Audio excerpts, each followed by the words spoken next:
सक्सेना। आज मैं आपको पीएच पैमाना, पीएच वैल्यू के बारे में बताऊंगा। जैसा कि पिछली वीडियो में हमने अम्ल, क्षार, लवण के सामान्य गुण पढ़े, उनकी रासायनिक गुणों के बारे में पढ़ा। आज हम आपको बात करेंगे पीएच पैमाने, पीएच मान के बारे में, पीएच वैल्यू के बारे में बात करेंगे। देखिए, अम्ल और क्षारों की शक्ति को जानने के लिए एक पैमाना विकसित किया गया, जिसे पीएच पैमाने के नाम से जानते हैं। पीएच पैमाना उसी को हम कहते हैं। तो सबसे पहले हम बात करेंगे पीएच मान की, इसी को हम कहते हैं पीएच वैल्यू। अम्ल व क्षारों की शक्ति को प्रदर्शित करने के लिए विशेष प्रकार का पैमाना बनाया गया, जिसको हम पीएच पैमाने के रूप में जानते हैं। पीएच पैमाने में जो पी शब्द है वो पोटेंट से बना है, जर्मन शब्द है पोटेंट, जिसका मतलब होता है पावर। पावर का मतलब होता है शक्ति। पीएच का जो पी शब्द है वो पोटेंट नामक जर्मन शब्द से बना होता है, जिसका मतलब होता है पावर। इसी को हम कहते हैं शक्ति। इसी को हम कह सकते हैं power of hydrogen, power of hydrogen. अर्थात किसी भी जलीय विलयन में, किसी भी जलीय विलयन में हाइड्रोजनों की जो शक्ति होती है उसी को हम पीएच के रूप में प्रदर्शित करते हैं। डेनमार्क के वैज्ञानिक सोरेनसन, डेनमार्क के वैज्ञानिक थे सोरेनसन,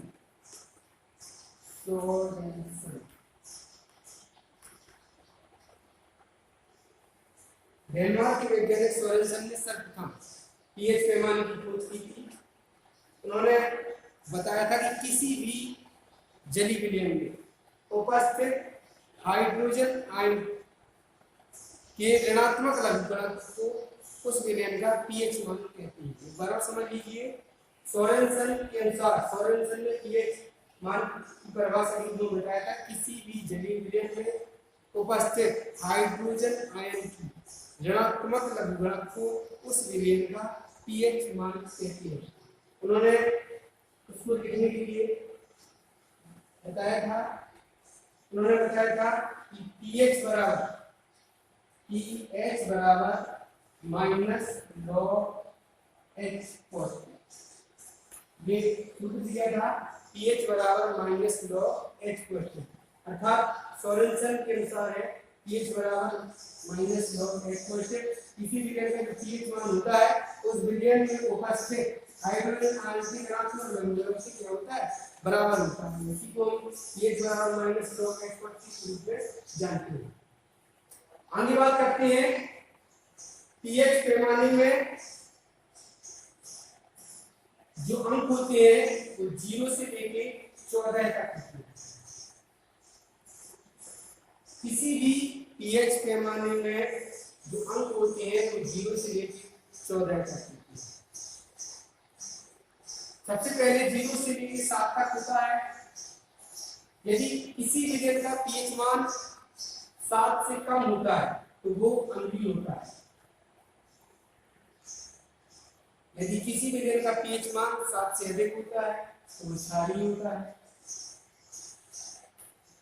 यदि किसी विलयन का पीएच मान 7 होता है तो वो उदासीन है। इसको हम अच्छी तरह से समझ सकते हैं। इसी को हम पीएच स्केल के रूप में जानते हैं, पीएच पैमाने के रूप में जानते हैं। पीएच पैमाना होता है, उसमें लेकर 0 से लेकर 14 तक नंबर पर बटा होता है। अगर 7 से कम होता है तो अम्लीय को दर्शाता है, 7 होता है तो वो उदासीन को दर्शाता है, 7 से अधिक होता है तो क्षारीय को दर्शाता है। सबसे पहले हम बात करेंगे अम्लीय की। तो अम्लीय में होती है 0, 1, 2, 3, 4, 5, 6, 7। यहाँ पे एक एग्जाम्पल के रूप में मैं आपको बता सकता हूँ। यदि 2 विलयन है, एक विलयन है A, एक विलयन है B। यदि A विलयन का पीएच मान 2 हो और B विलयन का पीएच मान 4, 2 विलयन है, एक विलयन A है, एक विलयन B है। यदि A विलयन का पीएच मान 2 है, B विलयन का पीएच मान 4 है, यदि आपसे पूछा जाए कि इसमें कौन अधिक अम्लीय है और कौन कम अम्लीय है, इसको हम बता सकते हैं अम्लीयता घटती है, 7 से 0 तक आने पर क्या होती है, घटती है। तो यहाँ पे हम देखते हैं कि ए का जो pH मान वो 2 है, अर्थात ये अधिक अम्लीय होगा। बी का जो pH मान है वो 4 है, अर्थात 2 से अधिक है, अर्थात ये कम अम्लीय होगा। क्योंकि अम्लीयता जो होती है 7 से कम होने पर, मतलब 0 की ओर आने पर, 0 की ओर जाने पर बढ़ती है तथा 7 की ओर जाने पर क्या होती है, घटती है। इसी प्रकार से यदि हम क्षारीयता की बात करें तो क्षारीयता जो होती है तो 7 से अधिक होने पर बढ़ती है। यदि इसमें भी हम कहते हैं कि 2 विलयन है, एक विलयन ए है जिसका pH मान 10, एक विलयन बी है जिसका pH मान 14 है। यदि आपसे पूछा जाए कि ए और बी में कौन अधिक क्षारीय है, तो इसमें जिसका pH मान अधिक होगा वह अधिक क्षारीय होगा, तो जिसका pH मान कम होगा वो कम क्षारीय होगा। तो इसमें उल्टा होता है, इसमें जो pH मान होता है वो 7 से अधिक होने पर बढ़ता है और अम्लीयता जो होती है वो 7 से कम होने पर घटती है। इस उदाहरण के रूप में आप समझ सकते कि यहाँ पे हम नंबर डाल सकते हैं 0 1 2 3 4 5 6 7। आपसे पूछा जा सकता है कि बताइए कि 2 बिलियन है, कोई भी 2 बिलियन दे सकता है या 4 बिलियन दे सकता है, 5 बिलियन दे सकता है और आपको कह सकता है कि अम्लीयता के क्रम में लिखिए, क्षारीयता के क्रम में लिखिए। तो उसमें आप डिफरेंस निकाल सकते हो कि कौन अधिक अम्लीय है, कौन अधिक क्षारीय है। तो अम्लीयता जो होती है वो 0 की ओर क्या होती है, बढ़ती है और 7 से क्या होती है, घटती है। क्षारीयता जो होती है 7 से अधिक होने पर बढ़ती है। तो इस प्रकार से हम अम्लीयता और क्षारीयता को ज्ञात कर सकते हैं। इसको हम सामान्य रूप से भी बता सकते हैं, जिसका pH मान, सबसे पहले हम बात करेंगे यदि pH मान 7 से कम होता है, 7 से कम होता है, यहाँ पे हो जाएगा pH, यदि pH मान 7 से कम होता है तो वह विलयन अम्लीय है।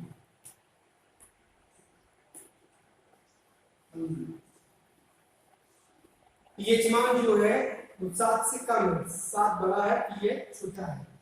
आगे है यदि pH मान 7 के बराबर है तो विलयन उदासीन होगा। यदि pH मान 7 से अधिक है, यदि pH मान 7 से अधिक है तब विलयन क्षारीय है। इस प्रकार आप आसानी से 2 या 3 विलयनों को आसानी से आप बता सकते हो कि कौन विलयन अधिक क्षारीय है, कौन अम्लीय है, कौन उदासीन है। आगे हम बात करेंगे न्यूमेरिकल। इसमें pH मान निकालना भी आता है, जिसको आप आसानी से निकाल सकते हो। सबसे पहले जो मैंने आपको बताया था कि pH का एक फॉर्मूला होता है pH, सोरेनसन के अनुसार pH जो होता है किसी भी जलीय विलयन का जो pH मान होता है वो उस विलयन में उपस्थित हाइड्रोजन आयन सांद्रता के ऋणात्मक लघुगणक के क्या होता है, बराबर होता है। इसलिए इसका जो फॉर्मूला होता है pH बराबर होता है minus log H positive. H positive जो होता है ये हाइड्रोजन आयन की सांद्रता होती है। H पॉजिटिव क्या होता है, हाइड्रोजन आयन की सांद्रता होती है। इसको हम एक एग्जांपल के रूप में आपको बता सकते हैं। जैसे कहा जाए कि किसी विलयन में, एक उदाहरण के रूप में हम आपको बता सकते हैं कि एक विलयन में हाइड्रोजन आयन सांद्रता, एक विलयन में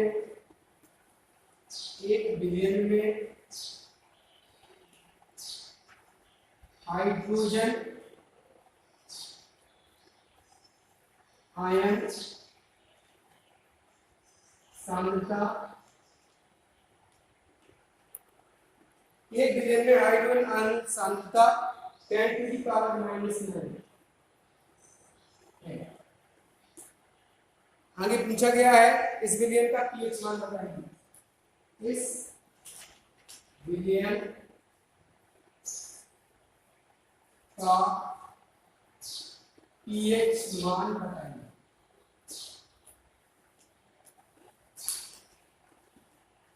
आगे पूछे जा सकता है विलयन अम्लीय है अथवा क्षारीय। इसमें आप देख सकते हो, आपसे पूछा जा सकता है कि एक विलयन में हाइड्रोजन सांद्रता 10⁻⁹ है। इस विलयन का पीएच मान बताइए। विलयन अम्लीय है अथवा क्षारीय है। तो इसका पीएच मान निकालना इसको ज्ञात करने के लिए सबसे आसान तरीका है, इसका जो फॉर्मूला होता है पीएच बराबर माइनस लॉग एक्स पॉजिटिव रूप में इसको हम लिख सकते हैं। में आप देखते हैं इसमें दिया है हाइड्रोजन आयन सांद्रता अर्थात एक्स पॉजिटिव का मान, एक्स पॉजिटिव का मान दिया है 10⁻⁹। अब हम पीएच मान निकालना है तो फॉर्मूले के अनुसार निकाल सकते हैं। यहाँ पे लिख सकते हैं पीएच बराबर हो जाएगा माइनस लॉग एक्स पॉजिटिव की जगह को हो जाएगा 10⁻⁹ हो जाएगा। इसको हम सॉल्व कर सकते हैं। यहाँ हो जाएगा pH बराबर माइनस, यहाँ ब्रैकेट लगा देंगे -9 हो जाएगा। इस लॉग को हम सॉल्व करेंगे, यहाँ हो जाएगा log 10। log 10 का मान 1 होता है, तो इस प्रकार से लिखेंगे pH बराबर हो जाएगा -9। इस प्रकार से लिखिए pH बराबर हो जाएगा +9। इस प्रकार इस विलयन का जो pH मान आ जाएगा वो आ जाएगा 9। यहाँ पे हम देखते हैं कि pH मान प्राप्त हुआ है हमें तो 7 से क्या है अधिक है, अर्थात pH इज ग्रेटर देन 7। जो pH मान प्राप्त हुआ वो 7 से अधिक प्राप्त हुआ, अर्थात यह विलयन कैसा होगा, क्षारीय होगा। कैसा होगा, क्षारीय, अर्थात विलयन कैसा होगा, क्षारीय। तो इस प्रकार से इसकी न्यूमेरिकल भी सॉल्व कर सकते हैं, pH मान निकाल सकते हैं। तो इस प्रकार से हम इसको सॉल्व कर सकते हैं। इसको आप एक बार और समझ लीजिए। एक विलयन में हाइड्रोजन सांद्रता 10⁻⁹ है। इस विलयन का pH मान बताइए।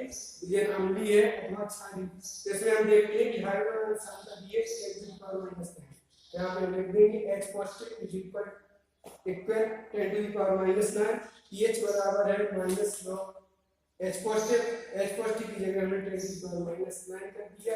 यहाँ पे हो गया pH बराबर -9 log 10 की वैल्यू 1 होती है। pH बराबर -9, pH बराबर +9। इस प्रकार से हम तुलना करके देखते हैं कि जो pH मान है वो 7 से क्या है अधिक। हमने आपको बताया था कि किसी विलयन का pH मान 7 से अधिक होता है तो वह विलयन क्षारीय होता है, किसी विलयन का pH मान 7 से कम होता है तो अम्लीय होता है, अर्थात ये किस प्रकार का विलयन होगा, क्षारीय। इस प्रकार से हम छोटे-छोटे जो न्यूमेरिकल लेंगे pH मान के उनको भी सॉल्व कर सकते हैं। आगे हम बात करेंगे हमारे दैनिक जीवन में pH का क्या महत्व है, अर्थात दैनिक जीवन में हम pH का क्या महत्व है हमारे दैनिक जीवन में। दैनिक जीवन में हम इसका किस प्रकार से उपयोग करते हैं, किस प्रकार से हमारे दैनिक जीवन को प्रभावित करते हैं। तो आगे हम बात करते हैं दैनिक जीवन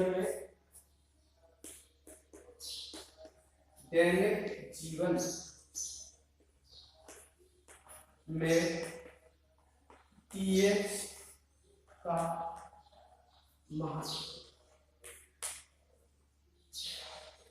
Importance of pH in daily life. Importance of pH in daily life. दैनिक जीवन में pH का महत्व। तो हमारे दैनिक जीवन में pH का बहुत महत्वपूर्ण स्थान है। इसको हम क्रम से इसके बारे में चर्चा करेंगे। तो सबसे पहले हम बात करेंगे कि हमारे दैनिक जीवन में जो pH का महत्व है उसको हम क्रम से इसको विधिवत अध्ययन करेंगे। पहले पॉइंट के अंदर हमारे शरीर का जो pH मान होता है वो 7.0 से 7.8 होता है, अर्थात हमारा शरीर जो होता है 7.0 से 7.8 के बीच कार्य करता है। जितने भी जीवधारी होते हैं सभी को निश्चित pH की आवश्यकता होती है और उसी pH के अंतर्गत वो कार्य करते हैं। जबकि वर्षा का जल जो होता है जो वर्षा का जल भी होता है, बरसात का जल भी होता है, यदि उसका पीएच मान 5.6 से कम हो जाता है तो वो अम्लीय वर्षा के रूप में जाना जाता है। उसको हम क्या कहते हैं, अम्लीय वर्षा, अर्थात बरसात के पानी का अगर पीएच मान 5.6 से कम हो जाता है तो वो अम्लीय वर्षा के रूप में जाना जाता है। तो आपको हमने पहले पॉइंट में बताया कि हमारे शरीर का जो पीएच मान होता है, जिसके बीच हमारे शरीर में विभिन्न प्रकार की क्रियाएं होती हैं, उनका जो पीएच होता है 7.0 से 7.8 होता है। सभी जीवधारियों को निश्चित पीएच मान की आवश्यकता होती है और बरसात के जल का पीएच मान यदि 5.6 से कम हो जाता है तो वो अम्लीय वर्षा के रूप में जाना जाता है, जिससे विभिन्न प्रकार की जलीय जंतु होते हैं उनको विभिन्न प्रकार की कठिनाइयों का सामना करना पड़ता है। आगे हम बात करेंगे पौधों की। तो पौधों को एक विशिष्ट पीएच मान की आवश्यकता होती है, एक विशिष्ट पीएच मान की आवश्यकता होती है पौधों की, और उसी के अनुरूप वो कार्य करते हैं। आगे हम बात करेंगे हमारी जो उदर में एक विशेष प्रकार का एसिड निकलता है, उसको कहते हैं HCl। उदर अर्थात आमाशय। हमारे उदर में पाचन के लिए, भोजन की पाचन के लिए एक विशेष प्रकार का एसिड निकलता है, वो क्या रहता है HCl। इसी को कहते हैं हाइड्रोक्लोरिक एसिड। हाइड्रोक्लोरिक अम्ल एसिड कहते हैं। आपको बता दें HCl जो होता है हमारे उदर से स्रावित होता है और हमारे भोजन को पचाने में सहायता करता है, परंतु ये किसी प्रकार का की जो हानि होती है हमारे शरीर पर नहीं पहुंचाता है, अर्थात हमारे शरीर में किसी प्रकार की हानि नहीं पहुंचाता है। परंतु जब कभी हमारे उदर में HCl की अधिकता हो जाती है अपच की स्थिति में, तब हम उसको अपच कहते हैं, और इसके प्रभाव के कारण जब इसकी अधिकता उत्पन्न हो जाती है हमारे पेट में या हमारे उदर में अधिक मात्रा में स्रावित होता है, तो इसके कारण जलन का अनुभव होता है। जलन का अनुभव होता है, अपच की स्थिति आ जाती है।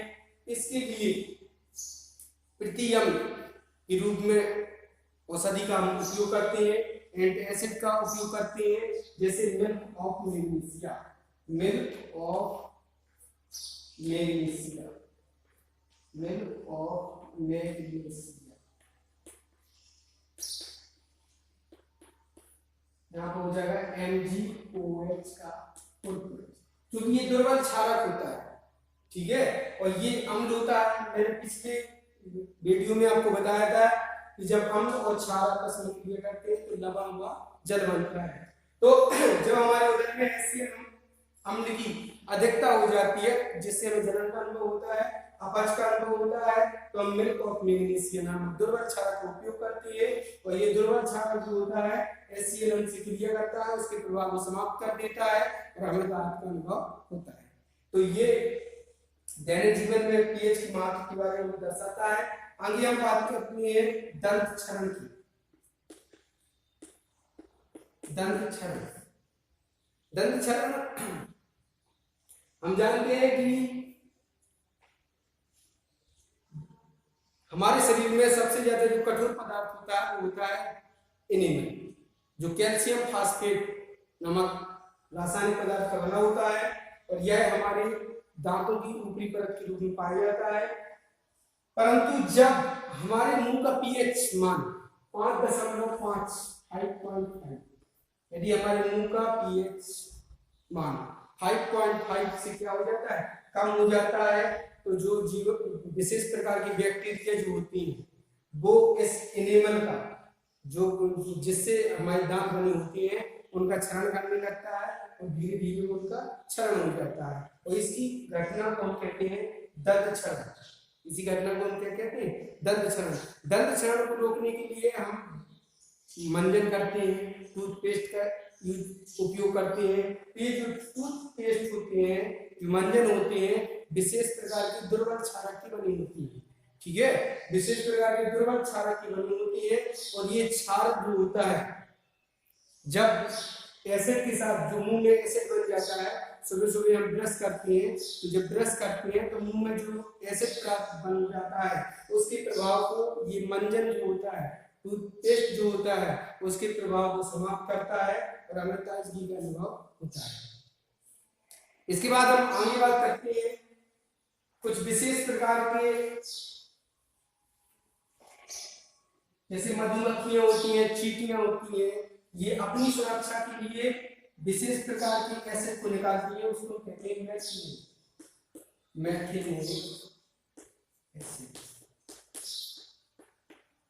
यदि जब कभी मधुमक्खी या चींटी काटती है तो उनमें पाया जाता है मैथिओनिक एसिड, ठीक है, जिसके प्रभाव के कारण हमें जलन और का अनुभव होता है, बेचैनी होती है। इससे निजात पाने के लिए हम जिस स्थान पर मधुमक्खी या चींटी का, अभी दैनिक जीवन में पीएच का महत्व हमने आपको बताया, दैनिक जीवन में पीएच का क्या महत्व है। आगे चलते हैं साधारण नमक से रसायन।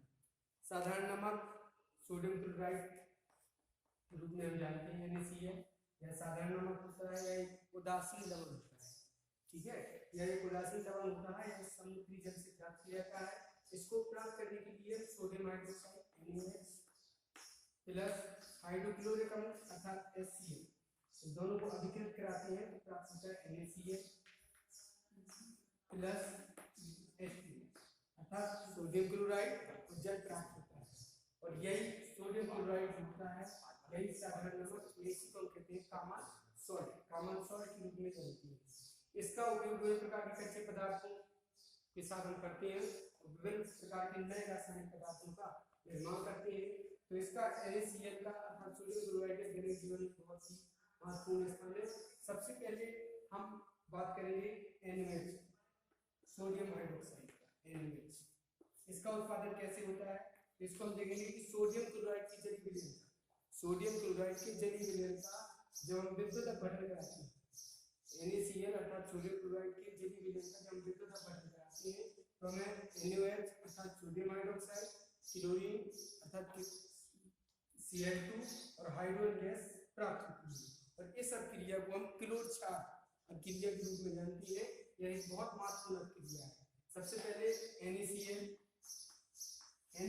का जलीय विलयन अर्थात इसमें इसका जलीय विलयन क्रिया कराती है, यहाँ पर प्राप्त होगा NaOH plus Cl2 plus H2 hydrogen. यहाँ पर देखते हैं कि हम सोडियम क्लोराइड के जलीय विलयन, यहाँ पर 2 का मल्टीपल करेंगे, यहाँ पर 2, यहाँ पर 2 NaOH plus Cl2 plus H2। यहाँ पे हम देखते हैं कि सोडियम क्लोराइड के जलीय विलयन का विद्युत अपघटन कराने पर 2 NaOH सोडियम हाइड्रोक्साइड, क्लोरीन व हाइड्रोजन गैस उत्पन्न होती है। यहाँ पर प्राप्त हुआ NaOH अर्थात यह एक क्षार है, यहाँ पर प्राप्त हुई क्लोरीन जो कि एक गैस है, इसलिए इसको हम क्लोर क्षार या क्षार क्लोर अभिक्रिया के रूप में भी जानते हैं। इसका भी दैनिक जीवन में महत्वपूर्ण स्थान है। NaOH sodium hydroxide plus Cl2 plus H2। ये जो सोडियम हाइड्रोक्साइड होता है यह कैथोड पर प्राप्त होता है तथा हाइड्रोजन गैस जो होती है ये भी कैथोड पर प्राप्त होती है, जबकि क्लोरीन गैस जो होती है यह एनोड पर प्राप्त होती है। और इस प्रकार की अभिक्रिया को हम कहते हैं क्लोर क्षार अभिक्रिया। बहुत ही महत्वपूर्ण अभिक्रिया है, क्लोर क्षार अभिक्रिया के रूप में जानी जाती है क्योंकि इसमें क्षार का उत्पादन होता है और क्लोरीन भी बनती है, इसलिए क्लोर क्षार अभिक्रिया के रूप में जानते हैं। अब हम आगे बात करेंगे कि NaOH, Cl2 और हाइड्रोजन ये जो उत्पन्न हुए, जो उत्पाद प्राप्त हुए क्लोर क्षार अभिक्रिया में, इनका भी हमारे जीवन में क्या उपयोग है। तो सबसे पहले हम बात करेंगे हाइड्रोजन H2। क्लोर क्षार अभिक्रिया में जो कैथोड पर जो गैस प्राप्त होती है वो है हाइड्रोजन गैस H2। इसका उपयोग खाद बनाने में अर्थात खाद को बनाने में ईंधन के रूप में, खाद बनाने ईंधन के रूप में, ईंधन के रूप में खाद बनाने तथा ईंधन के रूप में। आगे हम बात करते हैं क्लोरीन। क्लोरीन ये भी बहुत महत्वपूर्ण गैस है।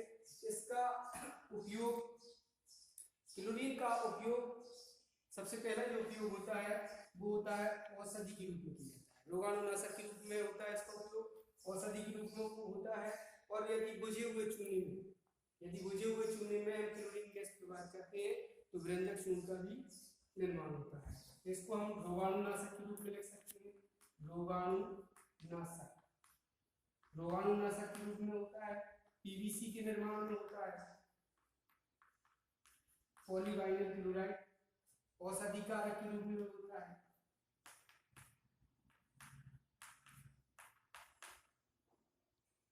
और इसके अलावा जल के शुद्धिकरण में, जल के शुद्धिकरण में अर्थात जल को शुद्ध करने में भी क्लोरीन गैस का उपयोग होता है। आगे हम बात करेंगे NaOH, सोडियम हाइड्रोक्साइड। अगला जो पॉइंट है वो NaOH के रूप में है, सोडियम हाइड्रोक्साइड है। इसका भी मेरे जीवन में क्या उपयोग होता है, तो धातुओं की ग्रीस हटाने में सोडियम हाइड्रोक्साइड का उपयोग होता है।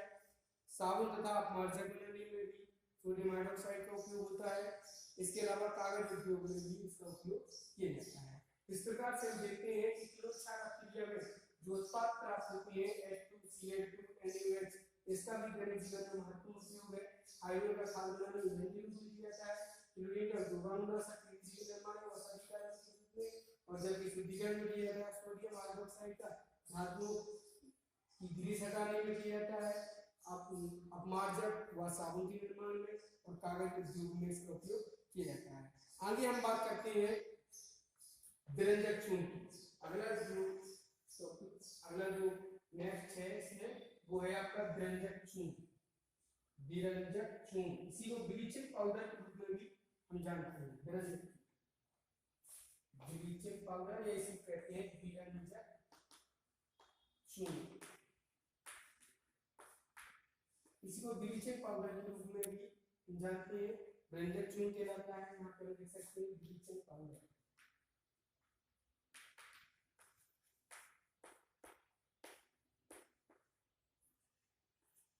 सबसे पहले इसका रासायनिक नाम होता है कैल्शियम ऑक्सीक्लोराइड। इसी हम कहते हैं कैल्शियम हाइपोक्लोराइड। इसी को कहते हैं कैल्शियम ऑक्सीक्लोराइड। तो इसका निर्माण कैसे होता है, तो बुझे हुए चूने में यदि हम क्लोरीन गैस प्रवाह करते हैं तो आपका प्राप्त हो जाता है व्यंजक चूर्ण। यहाँ पर लिखेंगे CaOH का whole chloride is equal to, यहाँ हो जाएगा CaOCl2 प्लस हो जाएगा H2O। इस प्रकार से हम देखते हैं कि यदि हम बुझे हुए चूने में क्लोरीन गैस यहाँ पर sorry plus Cl2 is equal to, यहाँ पर प्राप्त हुआ CaOCl2 प्लस H2O जल प्राप्त हुआ और इसको हम कहते हैं व्यंजक चूर्ण। इसी को हम कहते हैं कैल्शियम ऑक्सीक्लोराइड। इसका दैनिक जीवन में उपयोग होता है, व्यंजक चूर्ण के रूप में इसका उपयोग करते हैं और सूती व ऊनी वस्त्रों के रंग बनाने में भी इसका उपयोग किया जाता है। रासायनिक उद्योग में अक्षायक के रूप में इसका उपयोग किया जाता है। तो ये व्यंजक चूर्ण है जो एक प्रकार से यौगिक है। अगली यौगिक की हम बात करेंगे बेकिंग सोडा। Baking soda,